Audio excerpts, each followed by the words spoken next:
Bom dia, meus queridos e queridas, amados e amadas do coração de Deus, graça e paz da parte de Cristo Jesus, o nosso Senhor e Salvador amado. Amém? José e Maria tiveram filhos que não criam. Vamos continuar com o texto de ontem sobre os argumentos mariólatras. Veja, os mariólatras argumentam que se Maria tivesse outros filhos, Jesus não agonizava na cruz, na hora da agonia da cruz, ele não teria se preocupado em pedir ao discípulo João para cuidar dela, como está escrito lá em João 19, 26 a 27. Pois os seus outros filhos seriam os que cuidariam dela. Esses são os argumentos deles. Tem mais refutações. Releia João 7, do 3 ao 5. E veja que esses versículos, eles revelam que os irmãos de Jesus não criam nele. Estava se cumprindo a profecia do Salmo messiânico.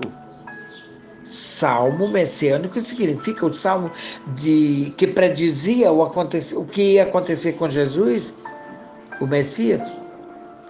Jesus disse que convinha que se cumprisse o que estava escrito sobre ele nos salmos.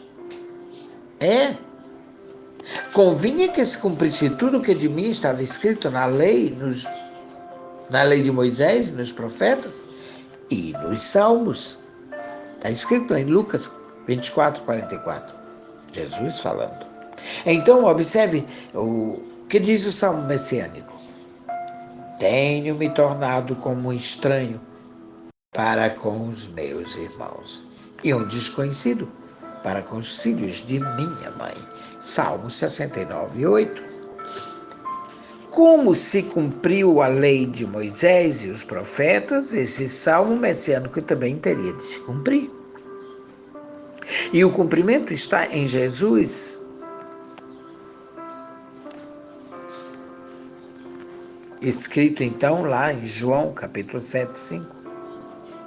Porque nem mesmo os seus irmãos criam nele.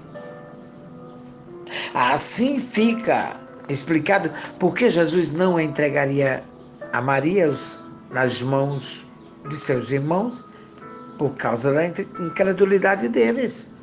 Em Mateus 10, 34, 37, leia, Jesus disse que veio pôr em divisão, em dissensão, o filho contra o pai, a filha contra a mãe. E assim os inimigos do homem serão seus familiares. E quem amar o pai, a mãe, o filho e a filha, mais do que amassem a ele, não seriam dignos dele. Foi palavras de Cristo. Essa dissensão acontece quando uma pessoa da família se converte à verdadeira palavra de Deus e deixa os dogmas da religião, que são antibíblicos, e os outros familiares permanecem crendo nas tradições e costumes dos dogmas religiosos e incrédulos na palavra de Deus. E isso gera muitas contendas. Com a família de Jesus não foi diferente. Ele pregou em Mateus 10, 34, 37, o que viveu, o que sentiu na pele. Os seus irmãos não criam na sua palavra, mas apenas no que diziam os religiosos do judaísmo.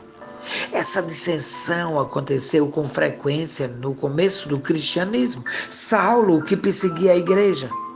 Olha, coisa terrível, era Saulo.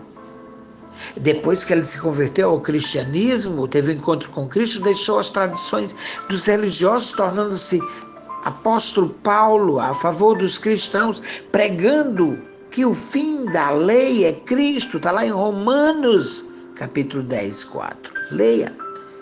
Ou seja, o fim dos dogmas da religião. Sofreu muitas pedradas o Paulo, açoites, prisões por isso. Estevão morreu apedrejado por Cristo. João Batista, o filho do sacerdote Zacarias, teve a cabeça decepada. Todos os que se uniam a Cristo eram perseguidos pelos religiosos da época.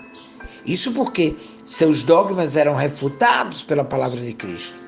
Hoje não é diferente.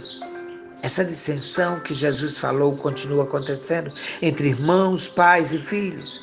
Se não fosse assim, o cristianismo seria uma mentira ou mesmo passado, e não o presente de perseguições que nos levam ao futuro, à eternidade com Deus. Os que perseverarem até o fim. Veja, e o irmão entregará à morte o irmão, o pai o filho, os filhos se levantarão contra os pais e os matarão, e odiados de todos sereis por causa do meu nome, mas aquele que perseverar até o fim será salvo. Mateus, capítulo 10, versículos do 21 ao 22. Ficamos por aqui hoje. Amanhã vamos continuar com esse assunto, se o bom Deus nos permitir. Amém? Fica na paz, tenha um dia de vitória em Cristo Jesus. Amém.